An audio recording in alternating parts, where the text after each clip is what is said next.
Hormuz நீரிணையில் மீண்டும் கடுமையான கட்டுப்பாடு அமுல்படுத்தப்பட்டுள்ளது. ஹோர்முஸ் நீரிணை பழையபடி கடுமையான ராணுவ கட்டுப்பாட்டிற்கு திரும்பியுள்ளதாக ஈரானின் மத்திய ராணுவ தலைமையகம் இன்று ஏப்ரல் 18 அறிவித்தது. ஈரான் துறைமுகங்கள் மீது அமெரிக்கா தொடர்ந்து விதித்து வரும் தடைகள் காரணமாகவே இந்த தீர்மானம் எட்டப்பட்டது.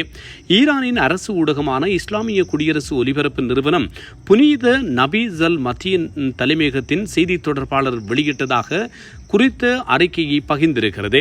அமெரிக்கா ஈரான் இடையே பேச்சுவார்த்தைகளின் போது எட்டப்பட்ட முந்தைய ஒப்பந்தங்களை தொடர்ந்து ஹோர்முஸ் நீரிணை வழியாக குறிப்பிடத்தக்க எண்ணிக்கையில் எண்ணெய் டேங்கர்கள் மற்றும் வணிக கப்பல்களை முறைப்படுத்த வகையில் செல்ல அனுமதிக்க ஈரான் நல்லெண்ண அடிப்படையில் ஒப்புக்கொண்டதாக தெரிவிக்கப்படுகிறது.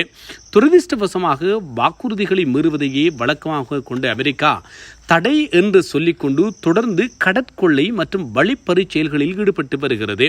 இதன் காரணமாக ஹோர்முஸ் நீரிணை மீதான கட்டுப்பாடு அதன் முந்தைய நிலைக்கு திரும்பியுள்ளது.